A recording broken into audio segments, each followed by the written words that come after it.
The rain fell hard on the cobblestones outside Buckingham Palace. Tourists huddled under umbrellas, snapping photos through the iron gates. The royal guard stood perfectly still, his red coat soaked, his bearskin hat dripping water. He did not blink. He did not move. For hours, he had been standing there, like a statue carved from stone. But something was about to happen that would test him in ways no training ever could. Before we continue with this incredible story, if you love emotional, real-life stories that leave you speechless, hit that subscribe button and ring the bell so you never miss a moment like this. It started with shouting. A man stumbled through the crowd. His jacket hung loose over one shoulder. His shirt was stained. The smell of alcohol followed him like a shadow. People moved aside as he pushed forward, mumbling words no one could understand. His eyes were wild. His face was flushed red. The guard noticed him. Of course he did. But he could not react. That was the rule. Royal guards do not move. They do not speak. No matter what happens, the drunk man stopped a few feet away. He stared at the guard with a strange grin. Then he laughed. It was loud and ugly. The tourists watched nervously. A mother pulled her child closer. "Look at this one," the man slurred, pointing at the guard. "Standing there like a toy soldier? Think you're better than me?" The guard's jaw tightened, but his face showed nothing. The man stepped closer. Rain dripped from his hair. His breath came in short, angry bursts. He waved his hand in front of the guard's face. Nothing. He snapped his fingers near his ear. "Still nothing," the crowd whispered. Some people filmed on their phones. A few laughed nervously. No one stepped in. "You're not even real," the drunk man said, his voice rising. "Just a puppet. A clown in a stupid hat." He reached out. His hand hovered near the guard's chest. The air felt heavy. The rain seemed louder. Everyone held their breath. Then he pushed him. Not hard. Just enough to make the guard rock back on his heels. Gasps rippled through the crowd. A woman covered her mouth. The guard's eyes flickered just for a second. But he did not move. He straightened himself and returned to position. The drunk man laughed again, but this time it sounded different.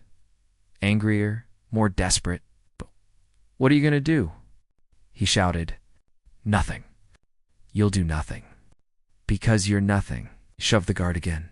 Harder this time. The guard stumbled back a step. His rifle shifted slightly. The crowd murmured louder now.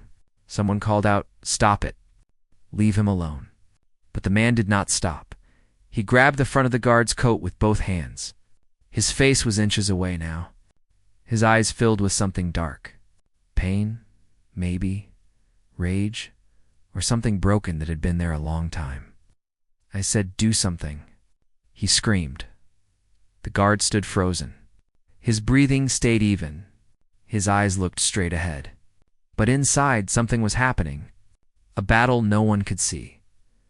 The drunk man's grip tightened. His knuckles turned white. The rain poured harder. The tourists stopped filming. The laughter was gone. Now, there was only fear. What happened next would be replayed on news channels around the world. It would be debated, analyzed, and remembered. Some would call the guard a hero. Others would question everything, but in that moment, under the rain, with a broken man's hands on his coat and 100 eyes watching, the royal guard had to make a choice that would change everything. ... The guard's heart pounded beneath his red coat. His fingers wrapped around his rifle. The drunk man's breath was hot against his face. The crowd had gone completely silent. Then the guard spoke. "Sir, step back." His voice was calm, steady but firm. The drunk man blinked. He had not expected that. For a moment, he loosened his grip. "Step back now," the guard repeated. The man's face twisted. The surprise turned to rage again. He yanked the guard's coat harder. "You think you can tell me what to do?" He spat. "You think that uniform makes you special?" The guard's eyes finally moved.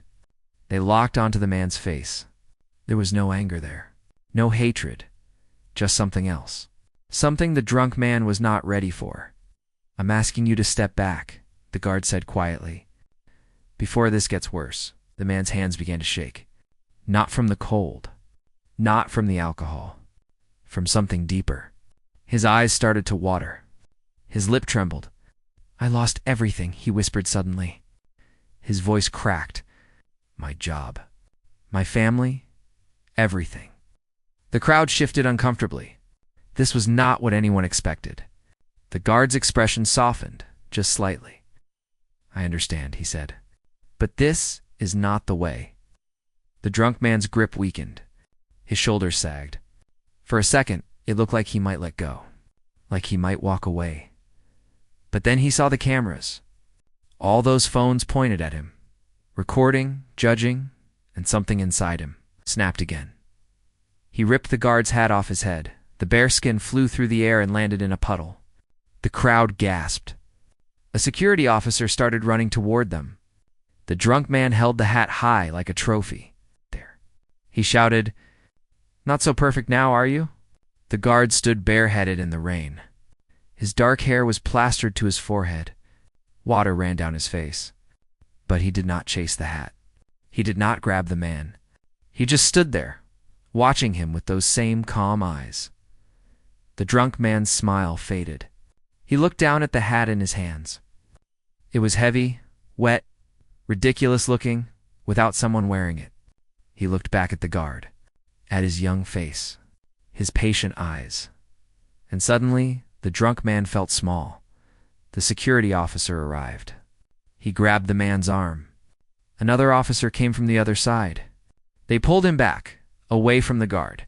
"No, wait," the drunk man said. His voice had changed. The anger was gone. "Wait, I didn't mean," but they were already pulling him away. He dropped the hat. It fell back into the puddle with a splash. The guard picked it up slowly. He shook the water off and placed it back on his head. His hands were steady. His face was blank again. The crowd began to clap. Some people cheered. The guard returned to his position, staring straight ahead, as if nothing had happened. But something had happened. The drunk man was being led toward a police van now. He was not fighting anymore. He was crying. His shoulders shook. He kept looking back at the guard, his mouth moving, saying words no one could hear over the rain. A young boy tugged his mother's sleeve. "Why is that man sad?" He asked. His mother did not know how to answer. One of the tourists who had filmed everything posted the video online within minutes.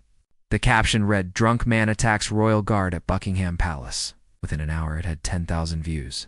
By evening, it had 1 million people commented. Some were angry at the drunk man. Some felt sorry for him. Some praised the guard for his restraint. Others said he should have acted sooner. But no one knew the full story yet. No one knew why the drunk man had really been there. No one knew what had driven him to that moment, soaking wet, screaming at a stranger in a red coat. No one knew that earlier that morning. He had been sitting in a hospital holding his daughter's hand, watching machines keep her alive, and no one knew that the royal guard, the young man who had stood so perfectly still, had lost his own brother to addiction just 2 years before. They were two strangers, two lives that should never have crossed. But they did. On a rainy afternoon, in front of the most famous palace in the world, with everyone watching, the police van drove away. The crowd began to scatter. The guard remained at his post.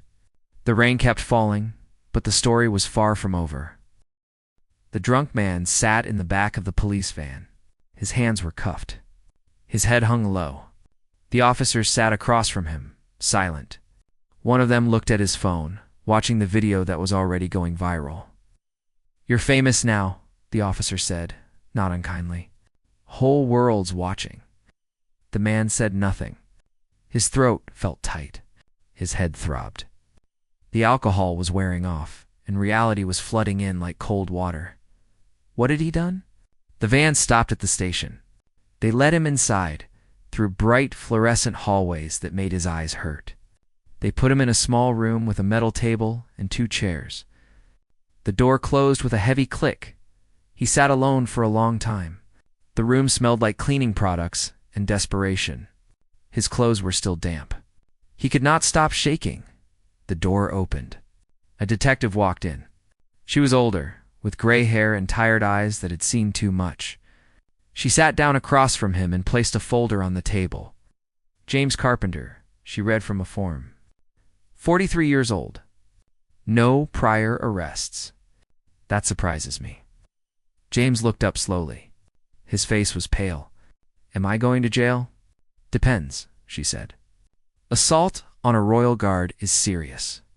But I've been told the guard is not pressing charges. She paused. He wants to know why you did it. James's eyes filled with tears. He tried to speak but couldn't. The detective waited. My daughter, he finally whispered. She's dying. The detective's expression did not change, but something in her eyes softened. Brain tumor, James continued. His voice was breaking. They said there's nothing more they can do. She's 12 years old. 12. And I can't save her. He covered his face with his cuffed hands. His whole body shook with sobs. The detective let him cry. She had children too. She knew there were no words for this kind of pain. This morning, I sat with her, James said through his tears. She was so weak, could barely keep her eyes open. And she asked me if I was okay. Can you believe that? She's dying and she's worried about me. He wiped his face with his sleeve, left the hospital. I couldn't watch anymore. I walked for hours. I ended up in a pub, drank until I couldn't think. And then I just ... wandered. Ended up at the palace. Saw that guard standing there, so perfect, so untouchable, and I hated him. I hated him for having control when I had none. The detective nodded slowly. I understand. I'm not a bad person, James said desperately. I'm not. I just wanted someone to feel what I feel. I wanted someone to hurt like I'm hurting. I know, she said quietly. They sat in silence for a moment. Then the detective closed the folder. The guard's name is Thomas Wren, she said. He's 24 years old. Been in the Queen's Guard for 3 years. Comes from a small town in Yorkshire. James looked confused. Why was she telling him this? He had a brother, she continued. Died of a drug overdose 2 years ago. Thomas found him. He was the one who called the ambulance. Too late. James's breath caught in his throat. When Thomas saw you today, drunk and angry and hurting, he did not see a criminal. He saw his brother. He saw pain he recognized. Tears ran down James's face again. But these were different tears. He's outside, the detective said. He came here on his lunch break. Out of uniform. He wants to talk to you. Why? James asked, his voice barely audible. I don't know, she admitted. But I've been doing this job for 20 years. And I've learned that sometimes the most broken people find each other for a reason. She stood up. I'm going to uncuff you. Then I'm going to bring him in. And you're going to listen to what he has to say. James nodded. His hands were free a moment later. He rubbed his wrists and waited. The door opened again. Thomas Wren walked in. He was shorter than he had looked in uniform. His hair was neat. His clothes were simple, jeans and a jacket. He looked like any other young man you might pass on the street. But his eyes carried weight. He sat down where the detective had been. For a long moment, neither man spoke. I'm sorry, James finally said. I'm so sorry, I know, Thomas replied. You should hate me. I don't. James looked up, confused. Why not? Thomas leaned forward. His hands were folded on the table. Because I know what it's like to watch someone you love slip away. To feel helpless. To be so angry at the world that you want to break something. James's lip trembled. After my brother died, I almost quit the guard, Thomas continued. I was so angry. At him. At myself. At everyone. I wanted to scream at strangers too. What stopped you? James asked. Thomas smiled sadly. Someone told me that pain does not have to turn into poison. That I could choose what to do with it. He reached across the table. Slowly, carefully, he placed his hand over James's. I don't know if your daughter's going to make it, Thomas said gently. I hope she does. But whether she does or not, she needs you. Not the angry version. Not the drunk version. The real you. The dad who loves her? James broke down completely. Thomas did not let go of his hand. Outside the room, The detective watched through the glass. She had seen a lot in her career, but this was something different. This was two broken people, finding light in each other's darkness, and maybe, just maybe, saving each other, ... They sat together for nearly an hour. Two strangers connected by grief, talking about things most people keep buried. Thomas told James about his brother, about the guilt he still carried. James told Thomas about his daughter, about the life they had built, and the future that was slipping away. When they finally left the police station, James was not being charged. The detective had made some calls. Given the circumstances, given Thomas's statement, they were letting him go with a warning. "Go to the hospital," Thomas said as they stood outside. The rain had stopped. The sky was clearing. "Be with your daughter." James nodded. He looked at the young man who had every reason to hate him but chose not to. "Thank you," he said. "I don't deserve your kindness. None of us deserve the things we get," Thomas replied. "Good or bad. We just have to decide what to do with them." They shook hands. Then Thomas did something unexpected. He pulled James into a hug. James stiffened at first, then hugged him back. Two men, holding each other up in a world that felt too heavy. When they separated, Thomas handed James a piece of paper with his phone number. "If you need to talk, anytime. I mean it." James took it with shaking hands. He nodded, unable to speak. Then he walked away, toward the bus stop, toward the hospital, toward his daughter. Thomas watched him go. Then he headed back to the palace. His shift was not over. The video of the incident had now been viewed over 5 million times. News outlets were picking it up. Headlines read, "Drunk man attacks royal guard in shocking incident at Buckingham Palace." The comments sections were brutal. "Lock him up. What a disgrace. That guard should have knocked him out." Out! But no one knew the truth. Not yet. James arrived at the hospital just as the sun was setting. The halls were quiet. Shoes squeaked on the polished floor. He felt sober now. Painfully sober. Every emotion was sharp and clear. He pushed open the door to his daughter's room. She was awake. Her mother sat beside the bed, holding her hand. When she saw James, her expression hardened. "Where have you been?" she asked, her voice cold. They had divorced 2 years ago. Stress of their daughter's illness had torn them apart. Yeah, they only spoke when necessary. "I'm sorry," James said. "I lost track of time." His daughter Emma turned her head slowly. Her face was thin. Her skin was pale. But her eyes lit up when she saw him. "Dad?" she whispered. Her voice was weak but warm. James moved to her other side. He took her small hand in his. It felt so fragile. "Hey, sweetheart, how are you feeling?" "Tired," she said with a small smile. "But better now." His ex-wife stood up. "I need coffee," she said, though they both knew she just needed space. She left the room. Emma squeezed James's hand. "Dad, you smell like rain." He laughed softly. "Had a bit of an adventure today." "Tell me about it," she said.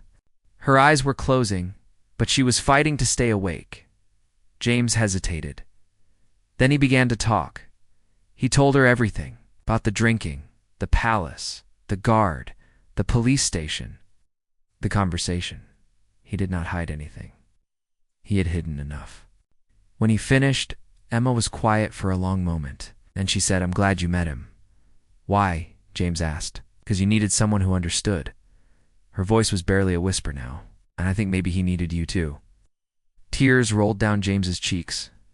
"I'm so sorry, Emma, for today, for not being strong enough." She opened her eyes one more time. "Dad, you don't have to be strong all the time. You just have to be here." She fell asleep holding his hand. James sat there for hours, watching her breathe, grateful for every rise and fall of her chest. Meanwhile, across the city, Thomas returned to his post. His fellow guards asked him about the incident. Word had spread quickly. Everyone had seen the video. "Are you okay?" one of them asked. "I'm fine," Thomas said. "That guy was out of control. You handled it well." Thomas just nodded, did not tell them about the police station, about James's daughter, about the conversation that had changed something in him. Some things were too personal to share. That night, when his shift ended, Thomas went home to his small apartment. He opened his laptop and searched for the video. He watched it once, then again, read through hundreds of comments. Then he did something he had been avoiding for 2 years. He opened the drawer of his desk and pulled out a box. Inside were letters. Letters he had written to his brother after he died. Letters he had never sent because there was no address for the dead. He took out a blank piece of paper and began to write. "Dear Michael," he started. "Today I met someone who reminded me of you. He was hurting and angry and lost, just like you were, just like I was after you left. But something different happened today. Instead of turning away, I reached out. I think you would have liked that," he wrote for an hour, pouring out thoughts he had kept locked away. When he finished, he folded the letter and placed it in the box with the others. Then he picked up his phone. He sent a text to James. "Hope your daughter's okay. Remember, you're not alone." James was still at the hospital when he received it. Emma was asleep. His ex-wife had returned and was dozing in a chair. James read the message 3 times. Then he typed back, "Thank you for everything." Outside the hospital, the city continued its endless rhythm. Cars passed. People went home. The world kept turning. But for James and Thomas, something had shifted. A connection had been made. A burden had been shared, and sometimes that is all it takes to survive another day. 3 days passed. The video had now been seen by 20 million people. News channels had picked up the story. Reporters were asking questions. The palace released a brief statement saying the matter had been handled appropriately and no charges were filed. But public opinion was divided. A morning talk show debated it. "This man assaulted a member of the Queen's Guard," one host argued. "He should face consequences." "But we don't know his story," another host countered. Maybe there's more to this. They had no idea how right they were. James had not left the hospital. He slept in the chair beside Emma's bed. His ex-wife brought him clean clothes. They barely spoke, but there was less anger between them now. Grief had a way of softening old wounds. Emma's condition was deteriorating. The doctors spoke in hushed tones. They mentioned comfort care, saying goodbye. James felt like he was drowning. On the 4th day, his phone rang. Unknown number. "Hello, Mr. Carpenter? This is Sarah Mills from the BBC. I'm calling about the incident at Buckingham Palace." What? James's stomach dropped. "I have no comment. Please, just hear me out. The guard, Thomas Wren, he's agreed to do an interview. He wants to tell the real story, but he'll only do it if you agree to join him." "What?" "Why? He says people deserve to know the truth. Both sides. He thinks it might help others who are struggling." James sat in the hospital corridor, his head in his hands. "I don't know. He gave me a message for you," she continued. "He said to tell you that hiding does not make the pain smaller. It just makes you more alone with it." James closed his eyes. Those words hit hard. "When?" he asked quietly. "Tomorrow afternoon. We'll send a car." That night, James told Emma about the interview. She was barely conscious now, fading in and out. But she squeezed his hand. "Good," she whispered. "Let them. No, you're not bad." The next day, a black car arrived at the hospital. James's ex-wife watched him go. "Do what you need to do," she said. There might have been the smallest hint of pride in her voice. The studio was bright and overwhelming. Cameras everywhere. People rushing around with clipboards. James felt sick. But then he saw Thomas standing near the set, and something settled inside him. Thomas walked over. "You came. You knew I would. I hoped you would." They sat on the couch together. The host, Sarah Mills, sat across from them. Lights adjusted. Microphones checked. And then they were live. "Good evening," Sarah began. 4 days ago, a video went viral showing what appeared to be an unprovoked attack on a royal guard at Buckingham Palace. Tonight, we have both men involved in that incident here to tell their story.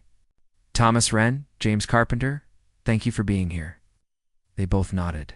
"Thomas, let's start with you. What happened that day?" Thomas spoke calmly. He described the rain, the crowd, the confrontation, but then he said something no one expected. "And when James pushed me, I saw pain, not malice. I saw someone drowning. And I recognized it because I'd been there myself." He told them about his brother, about the addiction, the death, the guilt. His voice never wavered, but his eyes were wet. The studio was completely silent. Sarah turned to James. "James, why were you at the palace that day?" James took a deep breath. This was it. The whole world was watching. He could hide, or he could be honest. "My daughter is dying," he said. His voice cracked. "She has a brain tumor. There's nothing more they can do." That morning, I watched her struggle to breathe, and I couldn't take it anymore. I drank until I couldn't feel anything, and then I took my anger out on someone who didn't deserve it. He looked at Thomas. "I'm so sorry." "I forgive you," Thomas said simply. Sarah wiped her own eyes. "Why did you want to do this interview? Both of you?" Thomas spoke first. "Because shame grows in silence. When my brother died, I hid my pain. I pretended I was fine. It almost destroyed me. If James and I can show people that it's okay to not be okay, that asking for help is not weakness, then maybe what happened wasn't for nothing." James nodded. "I want people to know that one bad moment doesn't define you. That even when you fall apart, there are people who will help you put the pieces back together." Thomas didn't have to forgive me. He didn't have to reach out, but he did. And that gave me the strength to face what I was running from. "How is your daughter?" Sarah asked gently. James's voice broke completely. "She's dying, but I'm with her now, and that's what matters." The interview continued for another 20 minutes. They talked about mental health, grief, the importance of compassion. When it ended, the crew was in tears. Sarah hugged them both. The interview aired that night. Within hours, it had millions of views. The comments section looked different now. This broke my heart. "We need more people like Thomas, sending love to James and his daughter. I lost my son last year. This helped me feel less alone. Something had shifted. The anger was gone. In its place was understanding." James's phone exploded with messages. Friends he had not heard from in years, colleagues, strangers offering support. A hospital across the city reached out, offering to review Emma's case, and Thomas received messages too. From people struggling with loss, with addiction, with guilt. He answered every single one. 2 days later, James was back at the hospital when the doctor came in with unexpected news. The specialist from the other hospital had reviewed Emma's scans. There was an experimental treatment. It was risky. No guarantees. But it was something. James looked at his ex-wife. She looked at Emma. Emma looked at them both and smiled. "Let's try." For the first time in months, James felt something he thought was gone forever. Hope he texted Thomas. "They're trying something new. I don't know if it'll work, but we have a chance." Thomas replied immediately. "I'll be praying for her. For all of you." That night, Emma underwent the first treatment. James sat in the waiting room, his ex-wife beside him. For the first time since the divorce, she took his hand. "I'm proud of you," she said. "For doing that interview? For being honest?" "I had good inspiration," he replied. Across the city, Thomas stood at his post outside Buckingham Palace. The rain had returned. Tourists took photos. The world continued its dance. But he stood a little differently now. A little lighter, because he had learned something important. Sometimes the people we help are the ones who save us.